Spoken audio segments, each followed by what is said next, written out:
Est-ce que tout le monde a un verre dans les mains? Non, ben allez vous en chercher un.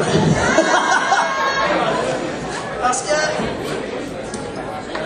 il me semble que c'est rendu le moment de faire un toast. Lever un verre à notre journée nationale des patriotes. Est-ce possible?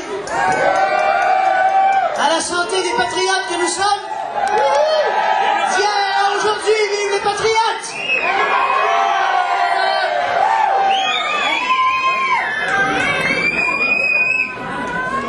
Nous, c'est un petit jus de raisin très, très local.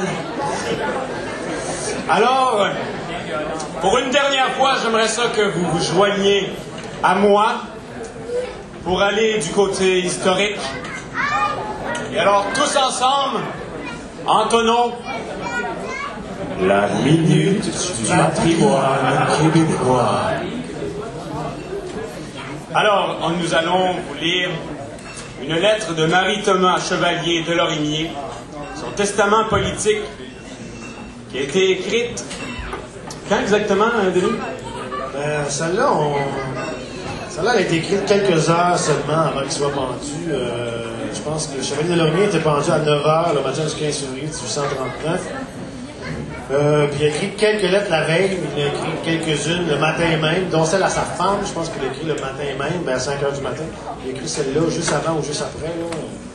Les caméras vidéo ne sont pas claires là-dessus, mais c'est comme ça que ça s'est passé. Alors on va vous lire ça si vous voulez.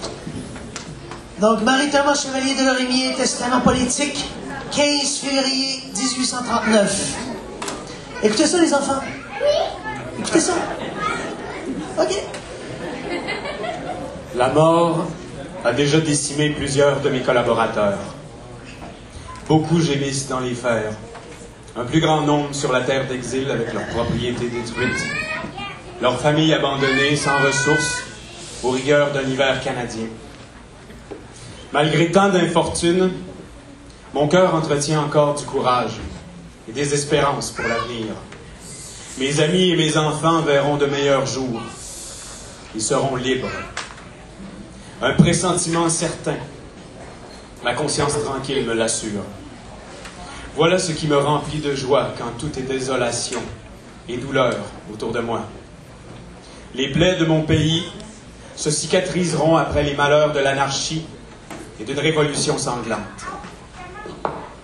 Je laisse des enfants qui n'ont pour héritage que le souvenir de mes malheurs. Pauvre orphelin, c'est vous que je plains. C'est vous que la main ensanglantée et arbitraire de la loi martiale frappe par sa mort.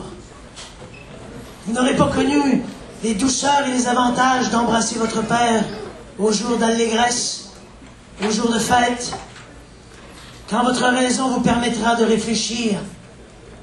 Vous verrez votre père qui a expié sur le gibet des actions qui ont immortalisé d'autres hommes plus heureux. Le crime de votre père est dans l'irréussite. Si le succès eût accompagné ces tentatives, on eût honoré ces actions d'une mention honorable. Pauvres enfants, vous n'aurez plus qu'une mère tendre et désolée pour soutien. Si ma mort et mes sacrifices vous réduisent à l'indigence, demandez quelquefois en mon nom. Je ne fus jamais insensible au malheur de mes semblables. Quant à vous, mes compatriotes, mon exécution et celle de mes compagnons d'échafaud vous seront utiles. Puisse-t-elle vous démontrer ce que vous devez attendre du gouvernement anglais? Je n'ai plus que quelques heures à vivre et j'ai voulu partager ce temps précieux entre mes devoirs religieux et ceux dus à mes compatriotes. Pour eux, je meurs sur le gibet de la mort infâme du meurtrier. Pour eux, je me sépare de mes jeunes enfants et de mon épouse sans autre appui. Et pour eux, je meurs en m'écriant « Vive la liberté! Vive l'indépendance! »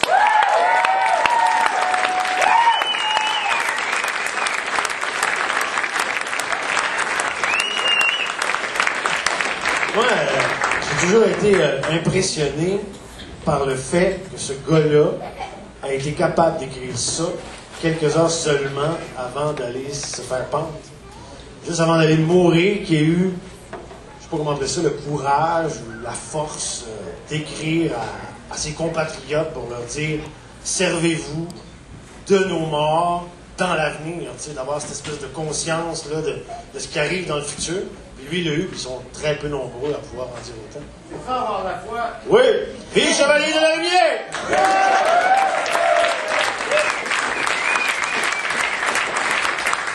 Bon, ben les gars... Eh ben, écoute, on a un spectacle à donner à travers ça. Oui.